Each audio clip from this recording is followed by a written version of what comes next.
था कि एक मेरा दोस्त है जो कि ओबीसी समाज से है। तो मैं कितना भी मतलब उसको समझाऊँ कि ये बहुजन समाज के लोग हैं, एकजुट होके आगे हमको काम करना है।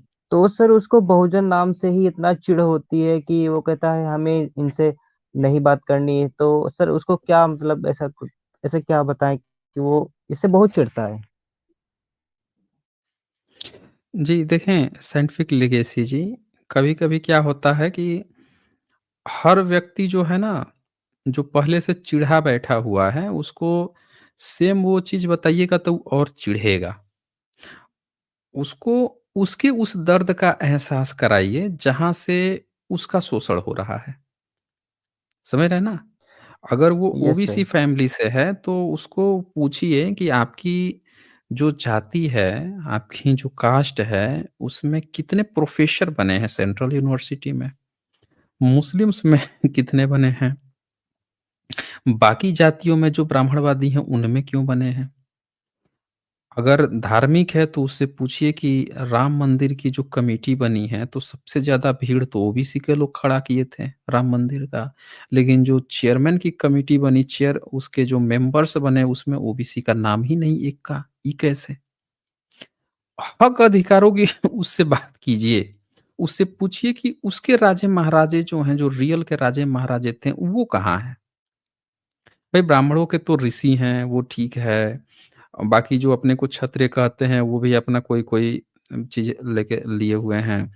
जो ओबीसी हैं, उनके एक्चुअल में, काल्पनिक नहीं, उससे कहिए कि देखो ये रामकृष्ण वाला तो कहानी छोड़ दो, क्योंकि उसको तो सब लोग मान रहे हैं। तुम अपना बताओ कि पिछले देश जब गुलाम था, तो तुम्हारा कोई ना कोई तो होगा ना व्यक्ति जो लड़ रहा होगा। देश गुलाम था, उससे पहले बुद्धिज़्म की जो सभ्यता थी, उसमें कोई ना कोई तो ओबीसी का राजा-महाराजा रहा होगा ना। कौन लोग थे वो?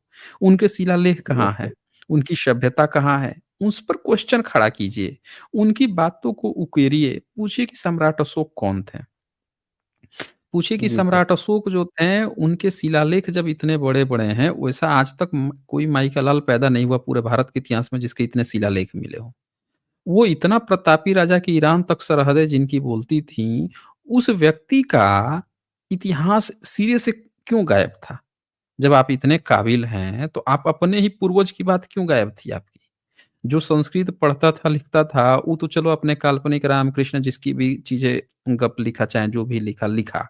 आप अगर आपके पूर्वज अगर कोई था, उनके बारे में आपने क्यों नहीं लिखा भाई? वो सब कहाँ है? उसके उन चीज़ों पर क्वेश्चन खड़ा कीजिए, छोड़ दीजिए बहुजन सबसे चिढ़ रहा है, इस सब से चिढ़ रहा है, बाबा साहब का नाम लेंगे तो अगर चिढ़ रहा है, छोड़िए ना। हमें नहीं ज़रूरत है कि किसी को जो चिढ़ रहा है उसको ये चीज़ें देने की। उसको उसके असल पॉइंट पे बात कीजिए कि आपके हक अधिकार कहाँ हैं? अगर किसी भी संस्था में ब्राह्मण के अगर 100 में से 50, 55, 80, 90% अगर वो हैं, तो ओबीसी के कितने हैं? ओबीसी में आपकी जाति के कितने हैं? क्वेश्चन खड़ा करिए। तो हर उस पॉइंट पे जब आप डेटा उठाइएगा, नेत्रपाल जी का ट्विटर हैंडल देखिए। अगर किसी को भी रिजर्वेशन से रिलेटेड अगर डेटा देखना है, तो नेत्रपाल नाम से है, उनके साथ हमारी स्ट्रीम भी हुई थी। साइंस जर्नी पे हुई थी और वहाँ पे रिजर्वेशन से रिलेटेड पूरे भारत के यूनिवर्सिटी से लेकर हर चीज़ के डेटा, जितना भी रिजर्वेशन से रिलेटेड डेटा देखना है, चाहे ईडब्ल्यूएस हो, चाहे ओबीसी का हो, एससी-एसटी का हो, जनरल का हो, सारे डेटा वहाँ पे पूरे भर-भर के मिलेंगे। वहाँ से उठाइए, मुँह पे पटकिए, उसको उसके मुद्दे पे बात कीजिए, तब उसको पता चलेगा। जैसे मान लीजिए कि एक आपने कहावत सुनी होगी कि सोने की परख उसकी जौहरी की होती है। समझ रहे हैं ना? लेकिन यस। अगर वही जौहरी जो है उसको लोहा की बात बताइएगा तो उसको परख होगा? नहीं होगा। उसी को आप डायमंड की बात या उसको जो है प्लैटिनम की बात कीजिएगा तो भी परख नहीं होगा। लेकिन उसको सोना दिखाइएगा तो सोना का वो एक्सपर्ट है। समझ रहे हैं? उसकी विषय वस्तु खोजिए कि वो अपने जिस चीज़ में है, उसमें उसके हक अधिकार के पॉइंट को छुइए, फ़ील कराइए उसको, फिर देखिए वो कैसे आता है लाइन पे। ये चीज़ है वहाँ पे। जी, साइंटिफिक लेगेसी जी। सर एक लास्ट क्वेश्चन था कि जैसे ओबीसी में बहुत से ऐसी कैटेगरी हैं जो बहुत ही पिछड़ी हुई हैं। तो एक वो दोस्त है वो बहुत ही पिछड़ी ओबीसी मतलब जाति से है। तो वो कहता है कि हमने अपनी एक जाति का एक बहुत बड़ा जैसे ग्रुप होते हैं ना व्हाट्सएप ग्रुप की, हमने ग्रुप बना के रखा है। तो हम खुद ही अपनी अलग इंडिविजुअल एक जाति से एक एकजुट होके लड़ेंगे हम। क्यों ओबीसी समाज या ऐसे बहुजन समाज से एकजुट होके क्यों हम, क्योंकि हम पहले पिछड़े थे और अब भी पिछड़े हैं, तो हम अपनी एक खुद की एक जाति बनाकर उसमें ग्रुप बनाकर हम लड़ेंगे। तो मैं कहता कि भाई अलग अलग लड़ने से अच्छा कि एक ही साथ में मतलब एकजुट होके कुछ भी काम करोगे तो आसानी से हो जाएगा। लेकिन वो कहता है कि नहीं, वो बहुत पिछली मतलब बहुत उसकी पिछड़ी जाती है।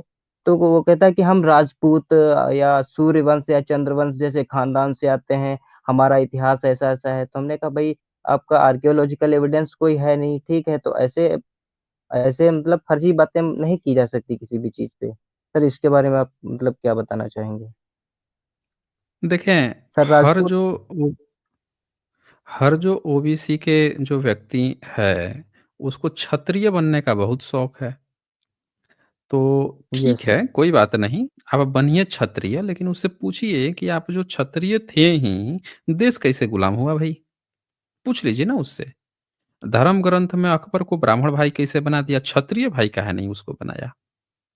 पूछिए ना, सवाल खड़ा कीजिए ना, उसको उठाइए कि ये जितने भी जो अपने को क्षत्रिय बन रहे थे, चाहे मानसिंह हो गए, चाहे जो भी हो गए, बाबरनामा में भी मानसिंह का ज़िक्र है, अकबरनामा में भी ज़िक्र है, जहांगीरनामा में भी ज़िक्र है, बताइए। जहांगीर से तो उसकी शादी जो बेटी थी, भतीजी थी, जो भी थी, पोती थी, उससे शादियाँ चल रही हैं। तो सवाल जो है ना, देखें, जब भी आप किसी से डिबेट करते हैं ना, तो आपके पास डेटा होना चाहिए। और डेटा आपके पास कैसे आएगा? उस हम लोग स्ट्रीम जो करते हैं, जहांगीरनामा आप देखिए, बाबरनामा भी कभी कर दूँगा और अकबरनामा भी कर दूँगा, शाहजहाँनामा, हुमायूँनामा उस सब पे भी हो जाएगा। तो डेटा आपके पास होगा ना, तब आप उठा के रखिए। उनकी उन चीज़ों को उठाइए। ठीक है, आप कहिए ना कि आप थे। आपके रहते हुए देश कैसे गुलाम हुआ? फिर बात आएगी कि किसने गद्दारी कर दी भाई? शूद्र को तो अधिकार ही नहीं था। आप तो अपने को बता रहे हैं कि आप क्षत्रिय थे। तो क्षत्रिय थे तो देश को कैसे गुलाम बनवा दिए? कमज़ोर थे, कमज़ोर क्षत्रिय थे। क्वेश्चन्स जो है ना, आप उनको उठाने, वैसे उससे बेहतर है कि कभी यहाँ पे पकड़ के लाइए ना, समझ रहे हैं, साइंटिफिक लीगेसी। ये यहीं पे पकड़ के यस सर लाइए, सर। यहीं पे मैं यही हाँ, सबसे कोशिश कर रहा बेहतर हूँ होगा आपसे सर। कि हाँ, यहाँ पे लेकर आइए, यहाँ पे उनके क्वेश्चन करने दीजिए, तब उनको ज़्यादा चीज़ें वो आएँगी ना।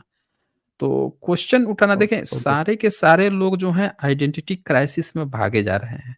हर व्यक्ति को लग रहा है कि अपने को हम ब्राह्मण बन जाएँगे तो हम ऊँचा हो जाएँगे, हम क्षत्रिय कह देंगे तो ऊँचा हो जाएँगे। जबकि इनको इतिहास नहीं पता है कि जो क्षत्रिय थे उनकी क्या हालत बना दी थी मुस्लिम शासन काल में। कौन उनके पीछे खड़े थे? ब्राह्मणों की ये हाल हो गई थी कि मुस्लिम को, अकबर को ब्राह्मण भाई बना के घूम रहे थे। आज दुनिया को बता रहे हैं कि सबसे ऊँची जात सतोगुण हो गए हैं, रजोगुण हो गए हैं, तमोगुण हो गए हैं। समझ रहे हैं ना? तो उनको यहाँ पे जोड़िए, तब जाके वो बातें होंगी। ठीक है, scientific legacy. Okay. Okay sir, thank you. जय भीम सर।